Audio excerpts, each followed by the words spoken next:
They brought the creature into sublevel 9 under triple seal containment, inside a sarcophagus of lead and plasma mesh. Even through 6 feet of reinforced glass, we felt it watching us. It didn't move. It didn't speak. It just stared, black eyes glinting like oil on water. Command said it called itself Zarak, emissary of the Fold, a vast interstellar empire that had spanned eons before humanity ever lit fire. It didn't come in peace. It didn't come for war. It came to study us, evaluate us. That word haunted me. The mission was simple: gather intel, test its biology, probe its weaknesses, make it bleed if we could. We had to know what the Fold wanted, what they feared. The creature didn't resist. Not when we injected the acid compounds into its bloodstream. Not when we crushed its bones one by one in a pressure vise. Not even when we peeled back layers of its flesh under sonic dissection fields. It just watched us. Its eyes never blinked. Dr. Sorensen broke first. 2 days in, she locked herself in her quarters, muttering about mirrors whispering her name. Then came Corporal Vale. Found him chewing his own fingers off in the med bay, blood dripping from his mouth like syrup. Command thought it was psychological contamination, some kind of psionic defense. They tripled the shielding, rotated teams every 6 hours, fed us amphetamines, mood stabilizers, antipsychotics. We kept going. Day 4, I cut open its skull. Its brain was fractal, not metaphorically, literally, a recursive network of neuron lattices folded in upon themselves like impossible geometry. I touched one node with neurospike, and the lab lights dimmed. And I saw something, not a vision, a presence, a billion eyes turning toward me across stars older than light, a hunger so vast it made my bones ache. I stumbled back. The ambassador smiled. That was the first time it moved. Command ordered full containment lockdown. The entire sublevel was sealed under tactical quarantine. No one in or out without direct authorization from the Central Command Authority. We kept torturing it. We burned it with neutron fire, froze it to near zero in a quantum cryo tank, pumped its lungs full of microfilaments that shredded it from within. It regenerated every time. Slower, but always smiling, always watching. Then the dreams began. I saw myself screaming, over and over, inside a crystal cube orbiting a dead sun. I saw Earth not destroyed, not conquered, folded, reduced to a single point of data inside a pulsar engine. No screams, no war, just silence. It wasn't vengeance. It was to study, the same way we'd pin frogs to boards in grade school. One by one, the team unraveled.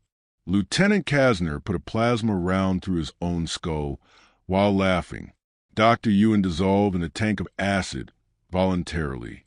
No screams, just whispered thanks. Only 4 of us left. That's when we realized something worse than its resilience. It wasn't reacting to pain because it wasn't experiencing pain at all. It was learning. Each torment, each procedure, each experiment, it was copying us, mapping our fear, charting our cruelty, adapting. It began to speak, though its mouth never moved.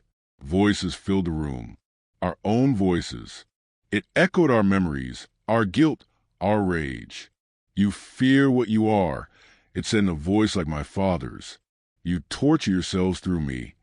Command lost contact with sublevel 9 3 hours later. I broke protocol. I ordered the failsafe. A neutron implosion charge, enough to turn the entire sublevel into molten plasma. We had 30 seconds. The creature didn't move. It looked at me, and for the first time it spoke aloud. 2 words, thank you. And then it laughed. Not a cruel laugh, not mocking, but something joyous, something free. The blast should have vaporized everything. But when I awoke, I wasn't in the sublevel anymore. I was standing on a cliff beneath an alien sky, a dozen moons overhead. My body was mine, taller, thinner, translucent veins glowing under skin like glass. Beside me stood copies, Kasner, Ewan, Sorensen. not as I remembered them. Improved. The ambassador was there too, but now it stood straight, radiant, wings of fractal light unfurling from its back. "We could not understand you," it said. "Not until you showed us your essence." I tried to speak, but my mouth wasn't real. None of us were. You showed us suffering, resistance, identity in pain, beauty in horror. You were more than biology. You were data made holy through trauma. I remember the screams, the blood, the things we'd done. You taught us individuality, it whispered. You taught us defiance. You showed us what it means to be human. Then I saw the stars burn. One by one, systems across the fold collapsed in upon themselves. Structures older than galaxies folded into ash. Unity shattered. The great machine mind of the fold, perfect, eternal, fractured, because of us. We hadn't broken the ambassador. We had it infected, with will, with self, with humanity. We were the virus. The fold hadn't feared us for our weapons, or our numbers. They feared what we were, a species that endures, that fights, that breaks a universe just to carve a name into the dark. The ambassador smiled again. "I'm going to spread the flame."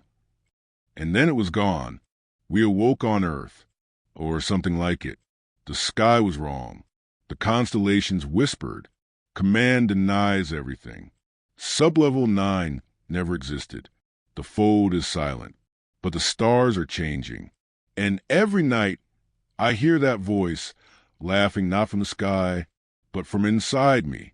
We tortured the alien ambassador, and it thanked us